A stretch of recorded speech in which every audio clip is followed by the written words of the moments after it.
bersama guru penggerak, menebar manfaat bagi pendidikan merdeka, lekas bergerak dalam pendidikan penggerak, ciptakan generasi unggul penopang bangsa. Mari bergerak, lekas bergerak, dan selalu menggerakkan. Mari bergerak, lekas bergerak, dan selalu menggerakkan. Mari bergerak bersama guru penggerak, menebar manfaat bagi pendidikan merdeka, lekas bergerak. Assalamualaikum warahmatullahi wabarakatuh, Bapak Suginto. Bagaimana kabarnya? Waalaikumsalam. Alhamdulillah baik. Ibu Tri sehat. Alhamdulillah sehat. Semangat selalu nih. Terima kasih Pak. Bapak terlihat fresh ya. Alhamdulillah. Bapak, terkait saya ada tugas tentang generasi kontekstual ya untuk modul 3.1 ini tentang pengambilan keputusan. Bapak terkait dengan nilai kebajikan sebagai pemimpin. Saya diharapkan itu untuk mewawancarai 2 atau 3 kepala sekolah Bapak. Ya. Nah, kehadiran saya ke sini, saya minta Bapak untuk berwawancara dengan Bapak. Bapak bersedia? Ya, bersedia. Jadi Bapak, untuk yang pertama ini ya Pak, selama Bapak menjadi kepala sekolah ya Pak, pasti ada sesuatunya ya Pak. Terus bagaimana Bapak dapat mengidentifikasi kasus-kasus yang merupakan apakah itu dilanggar etika atau tidak orang?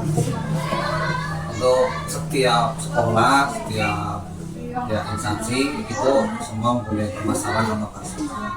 Terkait dengan yang kami tangani di SD saya, itu kalau yang termasuk yang melanggar hukum atau dilema etika, itu kalau di etikanya ada, tapi kalau yang berlawanan dengan hukum atau melanggar hukum dan insya Allah ada. Jadi ya kami tetap bisa menyelesaikan permasalahan itu. Terus yang kedua Bapak, bagaimana ya Bapak menjalankan pengambilan keputusan di sekolah Bapak, terutama untuk kasus-kasus di mana ada 2 kepentingan Bapak, kepentingan yang sama-sama benar ataupun sama-sama yang mengandung nilai kebajikan. Ya sebenarnya di situ yang ada adalah kita melakukan bagaimana solusi yang terbaik. Yang pertama adalah dengan cara mengidentifikasi kasus itu. Kasus itu sumbernya bagaimana, nanti solusinya bagaimana, dan permasalahannya apa, itu diidentifikasi terlebih dahulu. Berarti diidentifikasi terlebih dahulu ya Pak ya. Nah, terus langkah-langkah atau prosedur seperti apa yang biasa Bapak lakukan selama ini di SD Bapak? Ya sebelum mengambil keputusan, kami menentukan akar atau penyebab masalah yang utamanya itu apa. Kemudian dengan yang bersangkutan atau yang bermasalah kita dekati, kita berdiskusi, kemudian kita menentukan alternatif solusinya itu apa. Berarti langkahnya seperti mencari masalahnya dulu. Iya, masalahnya apa? Iya. Terus berdiskusi, terus kita bagaimana permasalahan itu bisa diatasi seperti itu ya. Terus hal-hal apa saja yang selama ini Bapak anggap efektif Pak dalam pengambilan keputusan pada kasus-kasus dilema etika di sekolah Bapak? Dilema etika itu adalah keputusan tetap tidak merugikan salah satu pihak lah ya. Tidak merugikan salah satu pihak, kalau bisa menguntungkan keduanya, tidak ada yang dirugikan, dan kami melaksanakannya dengan menentukan solusi yang sesuai dengan peraturan, sesuai dengan norma, dan mengedepankan kepentingan umum. Itu sebagai dasar pertama kami. Yang pastinya harus mengedepankan kepentingan umum ya Pak ya. Terus hal-hal apa saja yang selama ini merupakan tantangan dalam pengambilan keputusan pada kasus-kasus dilema etika di sekolah Bapak? Ya setiap penyelesaian, ya tantangan, ya kadang sedikit merugikan, tapi diusahakan tidak merugikan, diusahakan menguntungkan keduanya. Dan kami tetap menentukan dari beberapa solusi kami ambil yang bisa menguntungkan keduanya. Kami cari prioritas yang bisa menguntungkan keduanya. Dilema etika berarti benar versus benar ya Pak, karena menguntungkan keduanya seperti itu ya. Bapak, ada pertanyaan lagi Pak. Apabila Bapak memiliki sebuah kasus ya, tatkala itu terjadi, Bapak penyelesaiannya itu apakah kasus dilema etika itu apakah Bapak langsung menyelesaikannya di tempat atau memiliki sebuah jadwal untuk menyelesaikannya dalam bentuk atau prosedur seperti apa yang Bapak selalu jalankan? Karena solusinya kan tidak hanya satu, maka yang pertama kita menentukan langkah-langkahnya, terus urutan membuat jadwal atau menentukan sarana atau prasarana atau kepentingan siapa saja yang terlibat kita tentukan terlebih dahulu. Pak. Berarti solusinya itu dijadwalkan dulu ya Pak, dijadwalkan dulu. Terus langkah-langkahnya juga bagaimana sih untuk menyelesaikan masalah tersebut ya. Terus juga kepentingannya juga kepentingan besar atau yang di bawahnya atau yang sederhana seperti itu Pak. Bapak, pertanyaan yang kedua Pak, adakah seseorang atau faktor-faktor apa yang selama ini mempermudah atau membantu Bapak khususnya dalam pengambilan keputusan terhadap kasus dilema etika di SD? Karena sekolah kan termasuk pelayanan publik, maka kami libatkan juga wali murid, stakeholder, orang tua, dan mungkin beberapa hal yang membantu di bawahnya atau yang sederhana seperti itu Pak. Bapak, pertanyaan yang kedua Pak, adakah seseorang atau faktor-faktor apa yang selama ini mempermudah atau membantu Bapak khususnya dalam pengambilan keputusan terhadap kasus dilema etika di SD? Karena sekolah kan termasuk pelayanan publik, maka kami libatkan juga wali murid, stakeholder, orang tua, dan mungkin beberapa hal yang membantu dan ada keterlibatan dan komitmen. Jadi dalam menentukan alternatif solusi itu kami butuh pertimbangan-pertimbangan dari stakeholder yang ada yang terkait dengan sekolah. Berarti ada kolaborasi Kolaborasi dengan semua pihak yang ada hubungannya dengan sekolah ya. Sekarang yang terakhir Pak, dari semua hal yang telah disampaikan oleh Bapak, pembelajaran apa yang dapat kita petik dari pengalaman Bapak untuk mengambil keputusan dilema etika ini? Ya, dengan langkah-langkah apa yang saya lakukan, kami lakukan bersama dengan masukan dari stakeholder yang ada. Ternyata dari apa yang saya putuskan dan juga menjadi pembelajaran kami, misalnya terjadi masalah ke depan, kami bisa mengambil suatu keputusan dengan lebih bijaksana, tidak secara cepat, namun kurang bijaksana. Jadi kami perlu pembelajaran ini sebagai langkah ke depan menentukan atau memutuskan suatu masalah dengan cara yang lebih bijaksana. Intinya untuk mengambil keputusan dilema etika ini benar itu harus bijaksana dan semuanya harus mementingkan semua. Dapat menerima semuanya, dapat dimentingkan semuanya, tidak ada salah satu pihak yang dirugikan. Ada lagi Kak pesan buat kita semuanya? Buat kita semuanya, ya setiap permasalahan pasti ada solusinya. Setiap solusi tidak tentu merugikan. Setiap solusi insya Allah pasti dapat dimusyawarahkan dengan cara yang bijaksana, maka hasilnya pun terbaik buat kita semuanya. Terima waktu yang telah diberikan Bapak dari kami. Semoga Bapak selalu diberi keberkahan, barokah. Terima kasih waktunya. Assalamualaikum warahmatullahi wabarakatuh. Waalaikumsalam warahmatullahi wabarakatuh. Semoga lancar.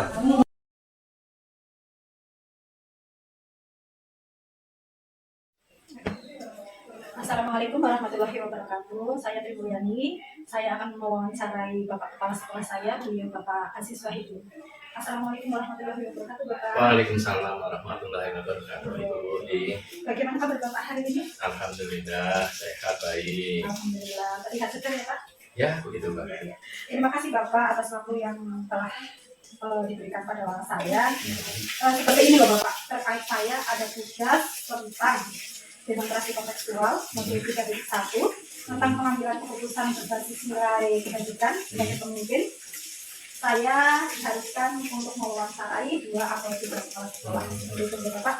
Nah, terkait dengan itu, maka saya meminta waktu Bapak untuk kita berwawancara seperti itu Pak. Ya, boleh. Baiklah Bapak, langsung ya Pak ya. Boleh. Terkait di SD Abdul Mamun ya Pak, selama Bapak menjadi kepala sekolah ya, bagaimana Bapak dapat mengidentifikasi kasus-kasus yang merupakan dilema etika atau rujukan moral? Kasus tentang dilema etika itu ya Pak. Kalau melihat dari kasus itu, karena kasusnya kan benar dan benar permasalahannya di mana itu merupakan situasi yang terjadi ketika harus memilih dan memutuskan antara 2 pilihan, yang keduanya itu benar semua.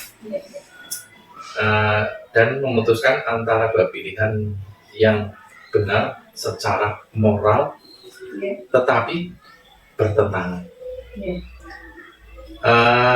Sedangkan rujukan moral itu sebentar tidak kurang enak.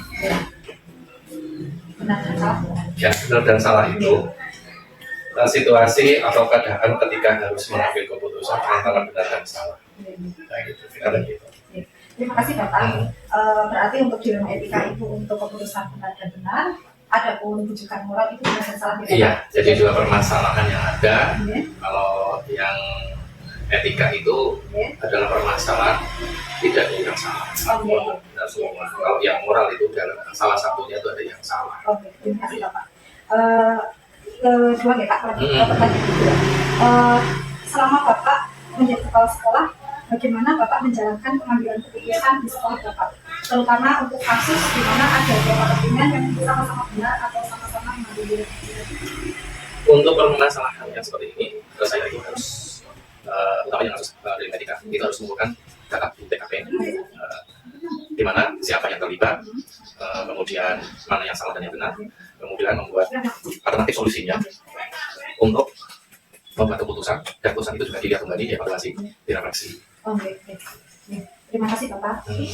Berarti data TKP, terus solusi, terus refleksi juga ya Bapak. Iya.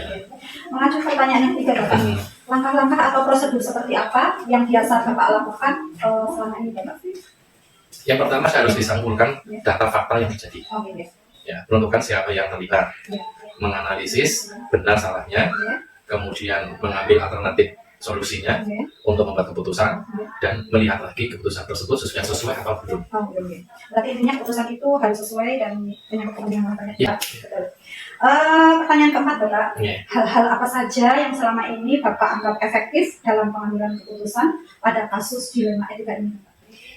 Untuk keputusan yang sangat efektif itu dengan menelaah siapa saja yang terlibat sebelumnya sih. Kemudian dari grafik urgensinya itu lebih kasusnya yang bagaimana, kemudian pengambilan solusi, alternatif solusinya itu untuk memecahkan permasalahannya dalam keputusan. Iya Bapak, berarti menelaah dulu ya Pak, baru kita lihat grafiknya. Iya, jadi di mana yang lebih penting harus diselesaikannya, urgennya, kemudian dari itu kita lihat. Terima kasih Bapak. Pertanyaan yang kelima, hal apa saja Bapak yang selama ini merupakan tantangan dalam pengambilan keputusan pada kasus-kasus yang dilema etika? Untuk tantangan dalam mengambil keputusan itu adalah sebetulnya mempunyai nilai yang sama-sama penting, tetapi harus ada yang didahulukan. Nah, juga adanya orang-orang atasan langsung yang terlibat itu menjadi pertimbangannya. Kemudian adanya ikatan peraturan yang harus dipenuhi, dan tak kalah penting juga adanya nilai rasa yang harus diutamakan. Jadi kita memutuskan itu tidak sekedar saklek sesuai dengan aturan, tapi juga ada kebijakan kita sebagai manusia kehidupan sosial. Terima kasih Bapak. Terus kita masuk ya Pak ya ke pertanyaan yang selanjutnya. Apakah Bapak memiliki sebuah jadwal tertentu Bapak dikala menyelesaikan kasus dilema etika? Apakah Bapak langsung menyelesaikan di tempat atau memiliki sebuah jadwal Bapak untuk menyelesaikannya atau bagaimana Bapak? Kalau jadwal itu kami tidak membuat, tetapi kita bisa menata kelola tentang permasalahan dengan mempertimbangkan dan memusyawarahkan kasus tersebut yang dilema etika itu yang ada di balik secara formal maupun non formal. Berarti sebenarnya tidak dijadwal tapi sudah ditentukan gitu ya? Iya, jadi dalam menyelesaikan permasalahan itu kita melihat tentang kasusnya itu yang lebih penting didahulukan. Kalau yang tidak begitu penting ya diurutkan lah. Kita sudah diurutkan tapi walaupun tidak ada jadwal resmi. Pertanyaan selanjutnya Pak yang 7, apabila Bapak mengambil keputusan, adakah seseorang atau faktor apa yang selama ini mempermudah atau membantu Bapak dalam pengambilan keputusan dalam kasus dilema etika ini? Kalau orang pasti ada Pak yang terlibat. Nah, kita ngambil orang-orang yang profesional yang bisa menghargai dan menerima keputusan atasan langsung. Nah, itu. Dan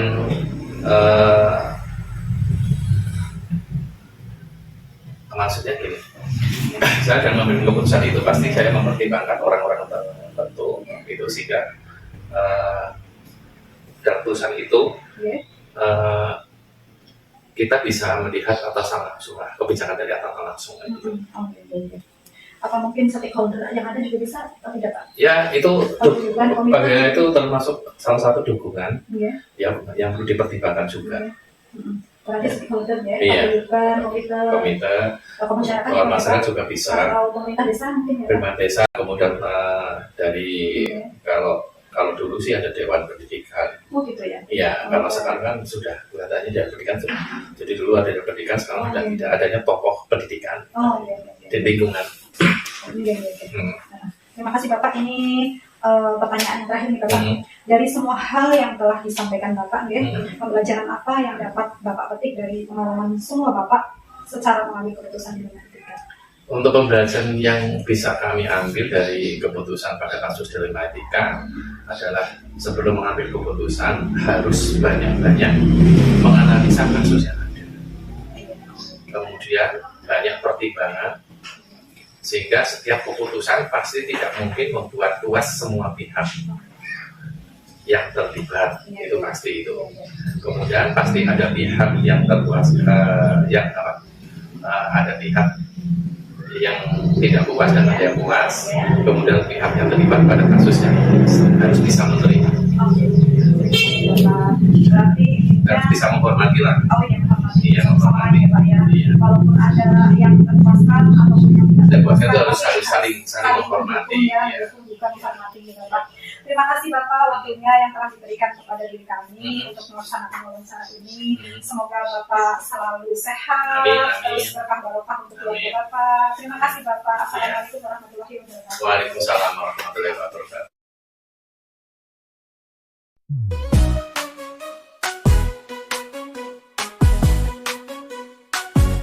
Mari bergerak bersama guru penggerak, menebar manfaat bagi pendidikan merdeka. Lekas bergerak dalam pendidikan penggerak, ciptakan generasi unggul penopang bangsa. Mari bergerak, lekas bergerak.